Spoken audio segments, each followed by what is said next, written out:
지난 시간 우리는 기적을 통해서든 치유를 통해서든 그리고 회복을 통해서든 예수를 그리스도로 믿고 믿음의 길을 걸어가는 이들에게 믿음 그 이후의 삶에 중요한 것이 무엇인가에 대해서 함께 말씀을 통해 상고해 보았습니다.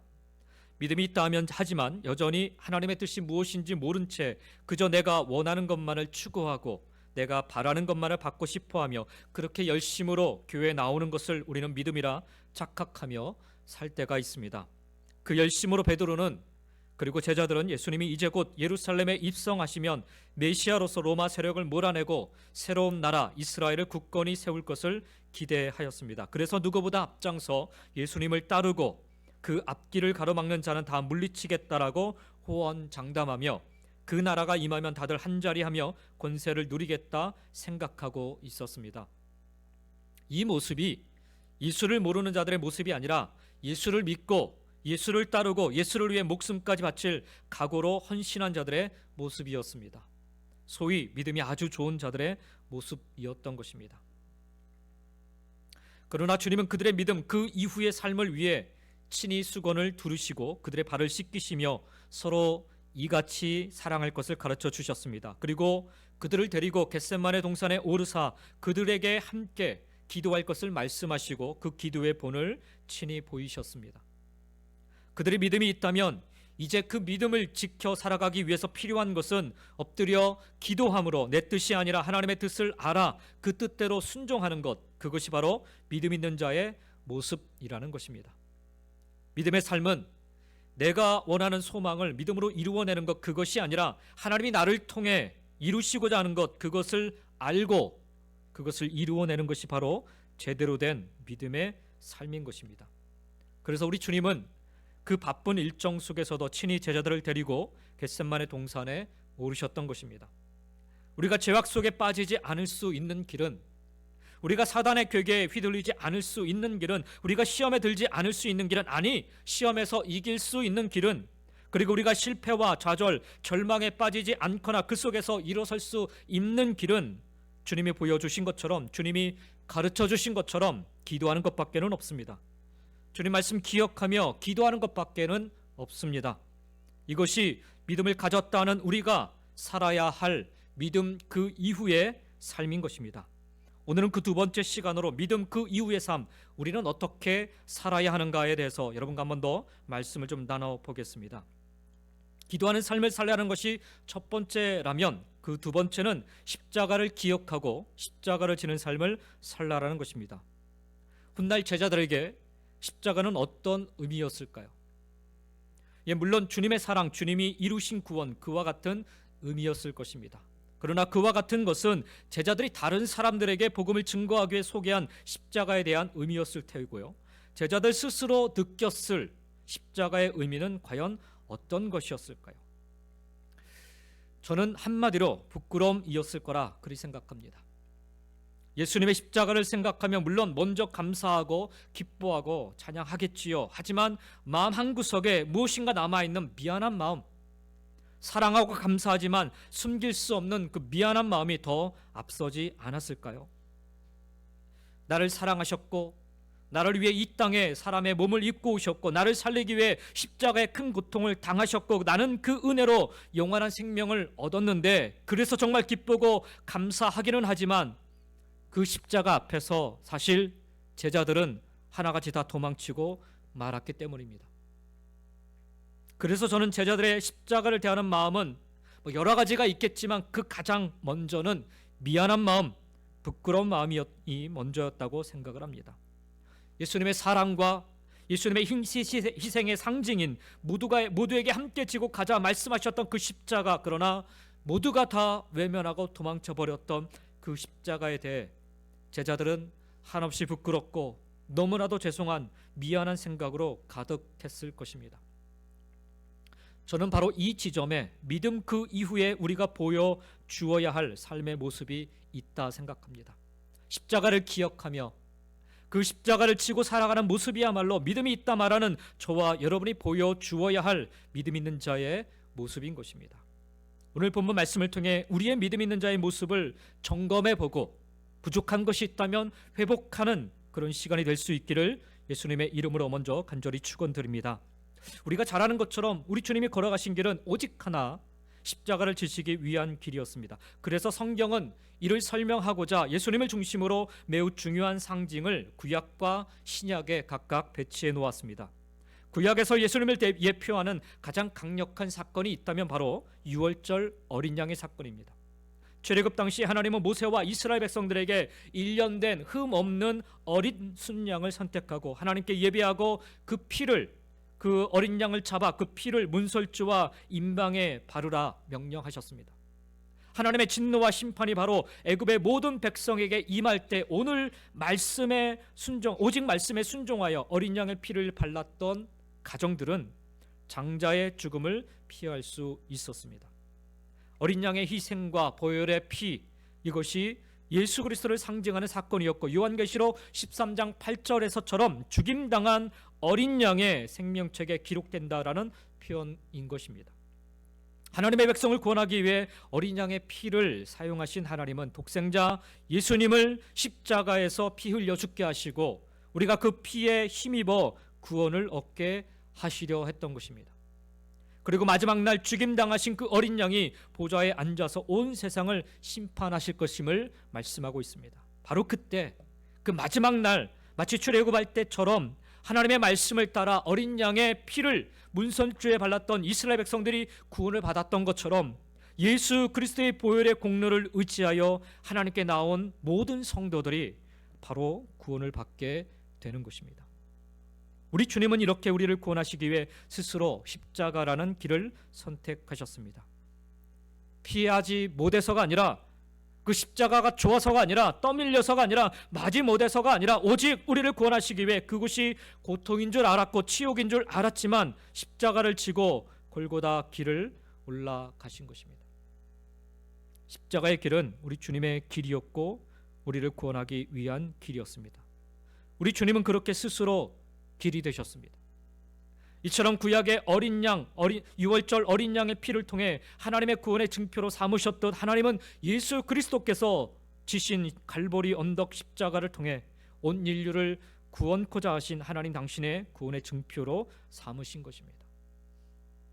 유월절 어린 양의 피를 믿고 문설주마다 그 피를 바른 이마다 다 살아났던 것처럼 예수께서 지신 십자가를 믿고 그분이 흘리신 피를 내 심령 안에 바른 이마다 그분을 그리스도 나의 구주요 나의 주님으로 믿는 자마다 영원히 멸망치 않고 구원받게 된다라는 것입니다. 나의 모든 죄를 담당하신 예수의 십자가, 나의 모든 허물을 다 덮으신 예수의 십자가, 나의 모든 아픔과 고통과 슬픔을 다 품으신 예수의 십자가, 이 십자가를 생각하면 생각할수록 하나님의 말로 다 할 수 없는 크신 은혜가 내 안에 가득해야 하는데 실상 십자가를 보면 아, 십자가구나 하고 이제는 아무렇지도 않게 넘어가 버리고 마는 현실입니다. 사실 그래서 그런지 십자가를 지고 나를 따르라 라는 주님의 말씀이 도통 와닿지 않습니다. 내가 받은 은혜가 도무지 감이 잡히지 않아서 그렇고요. 내가 도대체 어떤 자였는지, 죄인이라고는 하는데 도무지 그 죄인이라는 의미가 와닿지 않기 때문에 그렇습니다. 여러분은 십자가를 어찌 생각하시는지요? 이 십자가 앞에서 오늘 어떤 마음이 드시는지요? 오늘 우리는 믿음을 가진 자로서 이 십자가 앞에서 어떠한 태도를 보이며 살아야 하는 것일까요? 베드로는 왜 마가의 손길을 통해 예수님이 지신 이 십자가 사건 속에서 구레네 시몬이 억지로 대신진 이 십자가 사건을 살짝 끼워 넣은 것일까요? 요즘 유행하는 것 중에 하나가 유튜브라든지 틱톡이라든지 짤 영상이라고 아주 짧은 영상들이 유행을 하고 있습니다. 제가 말씀을 읽으면서 그런 느낌을 좀 받았어요. 중간중간에 사실 전체적인 흐름으로는 십자가의 그 예수님께서 십자가를 지시는 그 모습을 쭉 설명하고 있는데 그 중간중간에 짤막하게 이런 짤 영상, 잠깐의 그런 메시지들이 숨겨져 있다라는 거예요. 왜 베드로는 마가를 통해 예수님이 지신 이 십자가 사건 속에 구레네 시몬이 억지로 대신진, 굳이 넣지 않아도 되는데 안 넣어도 충분히 예수님이 지신 십자가를 설명할 수 있음에도 불구하고 왜 굳이 구레네 시몬이 억지로 대신진 이 사건을 살짝 끼워 넣고자 했던 것일까요? 다른 사람은 몰라도 베드로에게만은 이 십자가가 그냥 십자가가 아니라 그저 예수께서 우리의 죄를 담당하시기 위해 지신 십자가다, 뭐 그 정도의 수식으로 표현할 만한 것이 아니라 자신의 가슴을 쥐어 뜯는 가슴 아픈 십자가였기 때문입니다. 죄인으로서 당한 수치스러운 십자가, 그래서 부끄러운 것이 아니라 자기 자신 스스로 이 십자가 앞에서 너무나 부끄러워 도무지 얼굴을 제대로 들 수 없을 정도로 자기 가슴을 후벼 파는 아픈 추억의 십자가였기 때문입니다. 예수님이 지신 십자가의 진정한 의미는 고난주간과 부활주의를 통해 여러분과 말씀을 좀 나눠보도록 하고요. 오늘 우리는 베드로가 가슴을 치며 후회하고 안타까워했던 십자가를 어찌 대해서야만 하는가 하는 그의 마음을 조금이나마 헤아려보는 시간이 되었으면 합니다. 로마 시대에 반역자들을 처형하던 십자가는 약 한 150파운드 정도 되는 큰 형틀이었습니다. 남자 성인 한 사람 정도의 무게라 볼 수 있습니다. 로마는 죄수들이 그 십자가를 끌고 도시의 번화가를 지나서 사형장으로 가도록 그렇게 했습니다. 그 과정에서 로마의 권력에 대한 두려움과 참혹한 처형에 대한 공포를 사람들에게 심어주기 위함이었습니다. 하지만 때때로 사형수들은 먼저 고문을 당하거나 절망에 빠져서 자신이 죽을 형틀을 지고 가지 못하기도 했습니다. 그래서 그 사형수들의 가족이나 친척들은 마지막 가는 길에 힘들지 않도록 하기 위해서 대신 십자가를 지고 갈 사람을 돈 주고 사서 사형수들과의 이별을 준비하기도 했다고 합니다. 혹 그중 반역자의 가족으로 낙인 찍히는 것이 싫어서 사형수의 가족들이 나서지 않으면 로마의 병정들이 길가에서 구경을 하거나 지나가는 사람 아무에게나 어깨에 창을 딱 댑니다. 그러면 그는 거절하지 못하고 함께 십자가를 지고 골고다 언덕을 올라야 했습니다.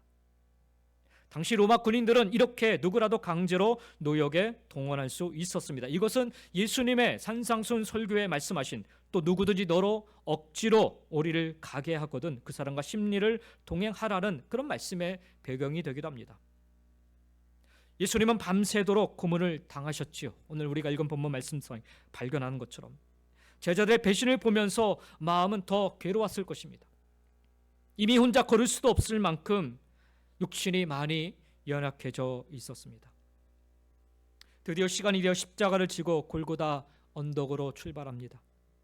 그러나 예수님은 얼마 못 가서 쓰러지고 말았습니다.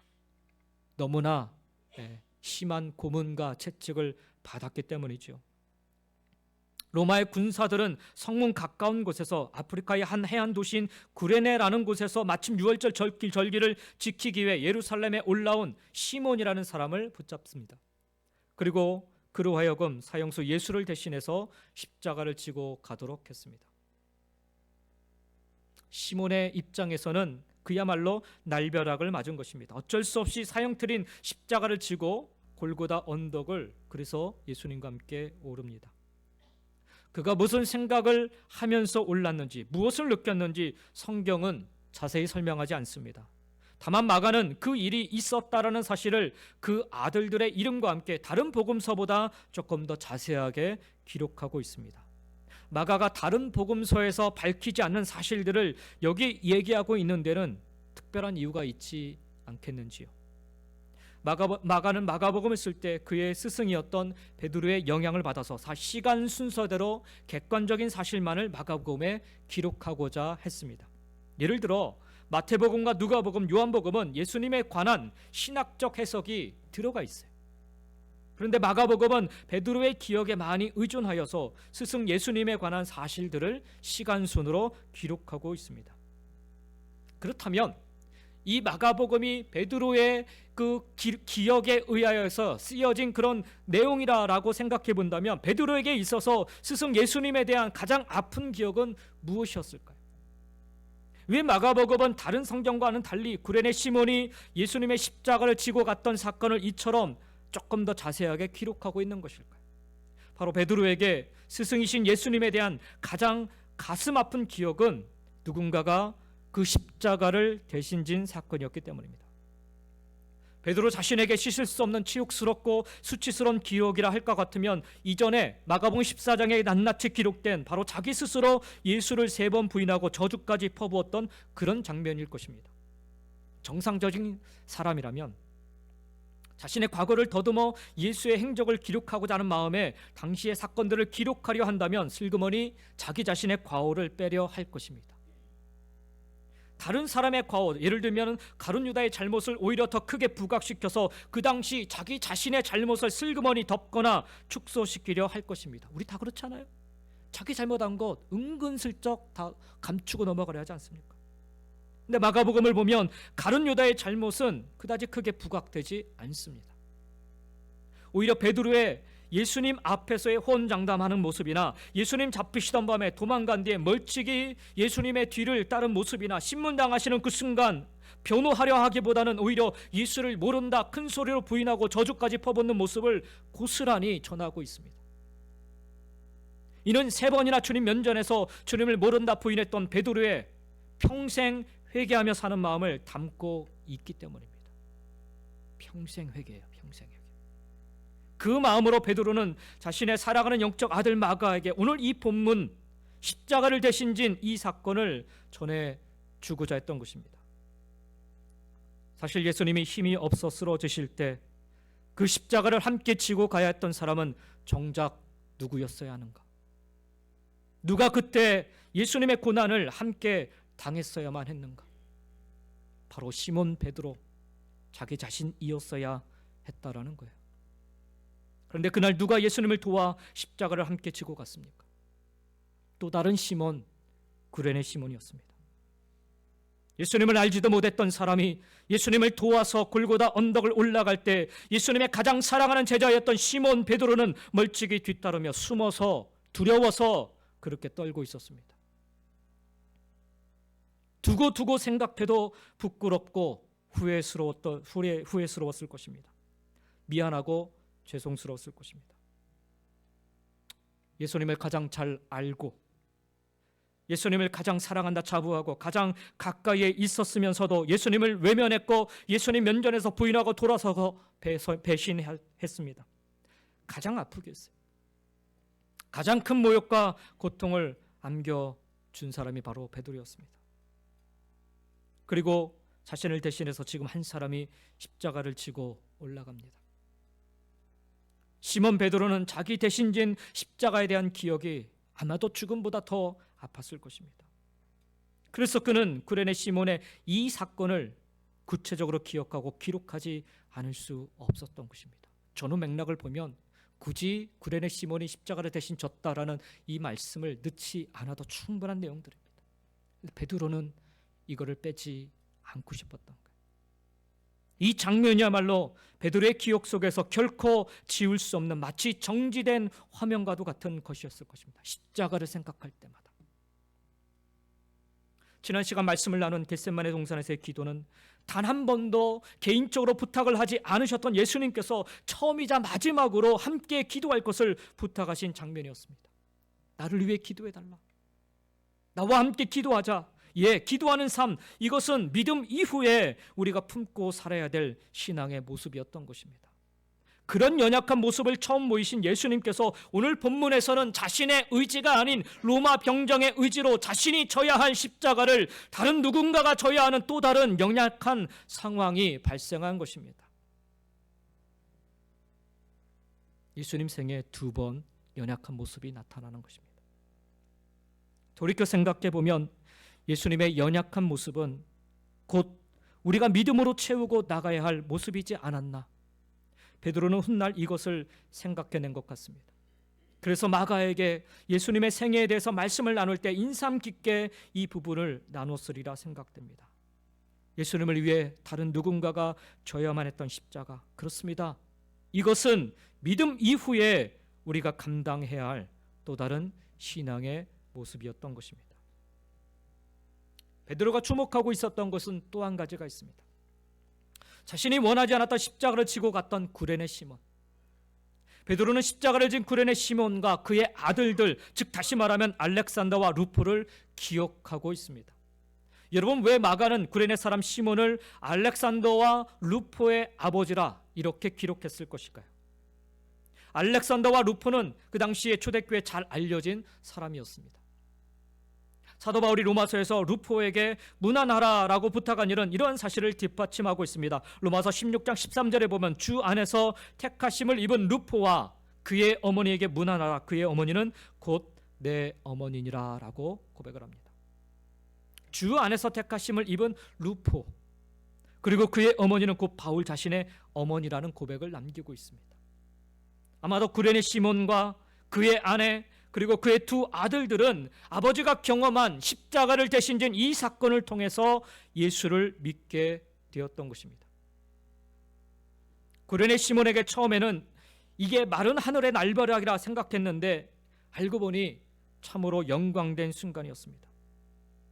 처음에는 억지로 골고다 언덕을 그 무거운 십자가를 지고 오르느라 원망스럽고 짜증나고 분노로 가득했었는데, 그렇잖아요 여러분?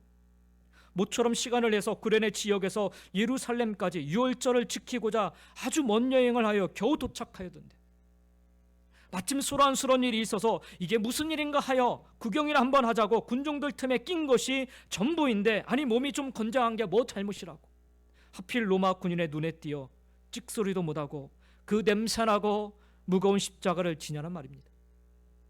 내가 뭔 잘못을 했다고 그렇게 원망과 짜증과 분노로 가득했었는데, 한 발 한 발 피터성이야 된 채 말없이 골고다 언덕을 향해 오르시는 주님과 함께 오르며 그분의 거친 숨소리, 그러나 그 거친 숨소리 사이로 흘러나오는 주님의 나지막한 기도 소리를 그는 들었을 것입니다. 저들을 용서해달라고, 저들을 결코 포기하지 말아달라고.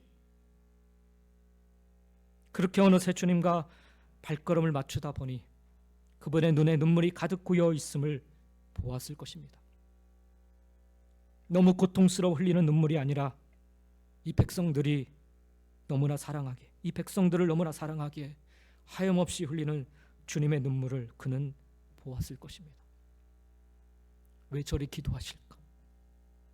왜 저리 눈물을 흘리시는 것일까? 그저 주님 곁에서 예수를 대신해 그 무거운 십자가를 대신 져 준다 생각했는데, 마침내 골고다 언덕 위에서 자신이 지고 간 십자가 위에 예수께서 못 박혀 돌아가시는 그 순간을 억지로 마지못해 가장 가까이서 보게 됨으로 인하여서 구레네 시몬은 어느새 자신의 무거운 인생의 죄를 위해 예수께서 다 지고 이 십자가에 달려 돌아가셨음을 깨닫게 된 것입니다. 유월절 어린 양을 잡아 내 죄를 씻음 받겠다, 여기 예루살렘까지 유월절을 맞춰서 고생고생하며 온 것인데, 그런데 억지로 이 십자가를 대신 져야 하므로 이제는 모든 것이 다 숲으로 돌아갔구나 여겼는데, 이분이야말로 십자가 위에서 살이 찢김을 당하시고 피 흘리심으로 말미암아 나의 모든 죄를 다 담당하신 진짜 하나님이 예비하신 유월절 어린 양, 하나님의 아들 그리스도 예수시구나. 그래서 처음에는 억지로 골고다 언덕을 십자가를 지고 올랐다고 생각했는데, 나중에 보니 나를 사랑하신 나에게 구원의 은총을 주시고자 나를 사랑하사 이 못난 나를 택하여 주신, 이 못난 나에게 이 과분한 십자가를 지게 해주신 하나님이 택하여 주신 한량없으신 은혜임을 깨닫게 된 것입니다. 멀찍이 떨어져 구경하듯 따라가서는 결코 이 구원을 받을 수 없었기에 이처럼 가까이에서 예수 보고 믿으라, 내게 이 은총을 주셨구나. 그대로 구레네 시몬과 그의 가족은 예수님을 믿게 되었고, 이후 로마 교회도 잘 알려진 성도가 된 것입니다. 수많은 성도들 가운데 사도 바울이 특별히 기억해서 인사를 해야 할 정도로 그들의 믿음이 성장한 것입니다. 결국 구레네 사람 시몬이 억지로 십자가를 진 이 사건은 하나님의 은혜요, 하나님의 계획 속에 있었던 것입니다. 그래서 오늘 본문은 이와 같은 사실을 생각하면서 다시 이해하면서 읽으면 참 좋을 것 같습니다. 마가복음 15장 20절부터 22절 말씀을 다시 한번 보시겠습니다. 희롱을 다한 후 자색 옷을 벗기고 도로 그의 옷을 입히고 십자가에 못 박으려고 끌고 나가니라. 마침 알렉산더와 루포의 아버지인 구레네 사람 시몬이 시골로부터 와서 지나가는데 그들이 그를 억지로 같이 가게 하여 예수의 십자가를 지우고 예수를 끌고 골고다라 하는 곳에 이르러. 이 부분을 읽을 때 초대교회 성도들은 다들 고개를 끄덕였을 것입니다. 그들은 모두 알렉산더와 루포를 잘 알고 있기 때문입니다. 그들은 이 한 가정에 어떻게 하나님의 은혜와 하나님의 복음이, 하나님의 구원과 하나님의 사랑이 임했는지를 바로 이 역사적 사실을 통해서 보고 있었던 것입니다. 자신들은 계획하지도 않았는데, 원하지도 않았는데 예수님의 십자가가 자기 앞에 놓여졌다라는 사실, 그것을 지고 가지 않을 수 없었습니다. 그 십자가를 지고 예수님과 함께 십자가의 언덕, 골고다 언덕을 올라갔습니다. 가장 가까이서 예수를 보고 따랐더니, 그랬더니 구원이 그 가정에 임했습니다. 예수님과 함께 십자가를 지고 골고다 언덕을 올랐던 구레네 시몬뿐만 아니라 그의 아들 알렉산더와 루포까지 은혜와 사랑을 입게 되었습니다. 모든 성도들이 함께 고개를 끄덕이며 그래서 여기 알렉산더와 루포 교회의 참 훌륭한 일꾼들이 바로 여기에 있는 거야. 하나님께서 그렇게 그 가정을 사랑하셔서 구원하신 것이지, 억지로 졌는데 그 억지로 진 십자가를 통해 하나님이 구원을 이 가정에 허락하여 주셨지 라고 인정하게 되는 것입니다. 고난의 십자가라고요? 힘들고 어려운 고통의 십자가라고요? 맞습니다. 그런데 그 고통스러운 십자가를 억지로라도 지며 예수를 따랐더니, 예수와 함께 하였더니 구원의 축복이 그와 그의 가정에 임하였다라는 사실입니다. 이 얼마나 큰 축복인지요. 여러분, 그뿐만이 아닙니다. 사도행전에서 최초로 바울과 바나바를 선교사로 파송했던 아주 중요한 교회가 있죠. 안디옥 교회입니다. 이 안디옥 교회가 어떻게 세워졌는가? 사도행전 11장에 보면 구레네의 그리스도인들이 안디옥에까지 가서 복음을 전함으로 그곳에 교회가 세워지게 되었습니다. 구레네의 그리스도인들, 그들이 누구이겠습니까? 바로 이 시몬이 구레네에 가서 그리스도를 전했고, 그래서 예수님을 믿게 된 그들이 안디옥까지 가서 전도함으로 하나님께서 정말 귀하게 사용하는 안디옥 교회가 그곳에 세워지게 된 것입니다. 억지로 진 십자가였지만 그 십자가로 말미암아 이 놀라운 역사가 준비되어지고 이루어지게 된 것입니다. 이 얼마나 놀라운 일입니까? 베드로는 그날 그 십자가를 대신 지지 못한 사실에 가슴 아파하면서도 그날 그 자리에서 억지로 그 십자가를 진 구레네 시몬과 그의 가정을 하나님께서 어떻게 택하시고 어떻게 구원하셨는지를 꼭 전하고 싶었던 것입니다. 아니, 우리에게도 꼭 전하고 싶은 이야기였던 것입니다. 사랑하는 성도 여러분, 그러므로 억지로라도 기도의 자리에 나가시기 바랍니다. 억지로라도 하나님의 말씀을 보시기 바랍니다. 억지로라도 예배에 참석하시고, 억지로라도 섬김의 자리에 서보시고, 억지로라도 주님의 일하고 봉사해 보시기 바랍니다. 어느 날 그것이 나로 하여금 예수님을 깊이 만나고 예수님을 체험하며 그리고 복된 삶을 살게 할 수 있다라는 사실. 사도 바울도 이 사실을 깨달았는지 내가 내 몸을 쳐 복종하게 함은이라는 고백을 고린도 교회 성도들에게 남기고 있습니다. 내가 내 몸을 쳐 복종케 하면 억지로라도 순종의 자리에 설 때 구레네 시몬과 그의 가정이 누렸던 이 놀라운 은총이 우리 모두에게도, 우리 가정에게도, 그리고 우리 교회 위에도 충만히 임하게 될 줄 믿습니다. 여러분, 오늘 본문은 베드로가 남긴 자신에게 가장 아프고 부끄러운 기록 중에 하나입니다. 예수님을 알지도 못했던 사람이, 그 한 사람이 나를 대신해서 십자가를 함께 지고 골고다 언덕을 올라갔습니다.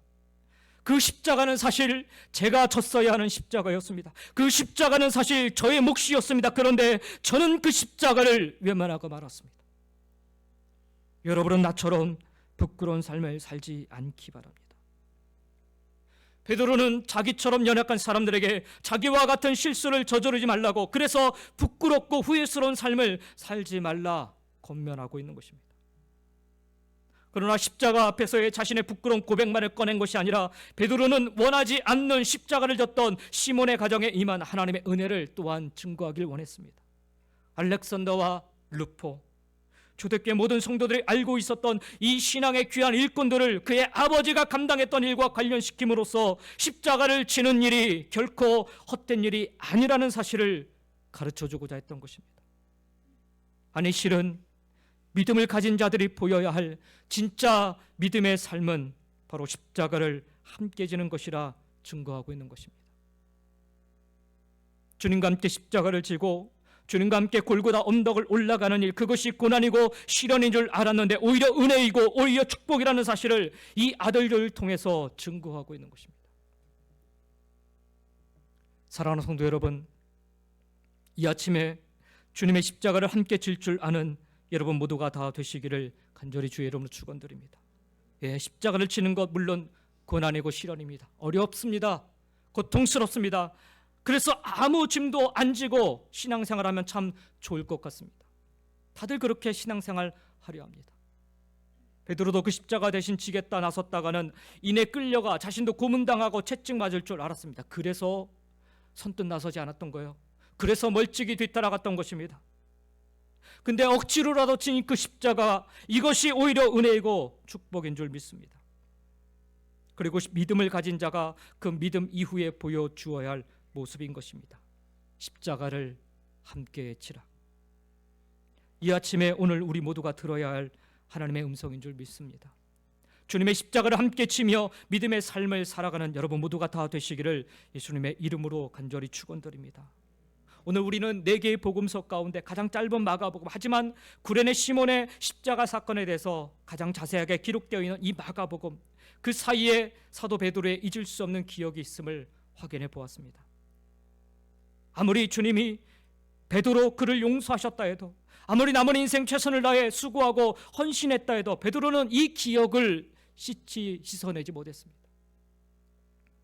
그 자리가 바로 내가 있어야 할 자리인데, 그 십자가가 바로 내가 함께 지고 가야 할 십자가인데, 그 은혜와 그 사랑의 자리에 내가 있었어야 하는데 내가 연약하고 내가 비겁하여 주님을 알지 못하던 사람이 억지로 주님과 함께 십자가를 지고 갔구나. 그것이 고난이 아니라 오히려 감당하지 못할 큰 은혜임을 깨달은 사도 베드로의 안타까움이 이 마가복음을 통해 묻어나고 있는 것입니다.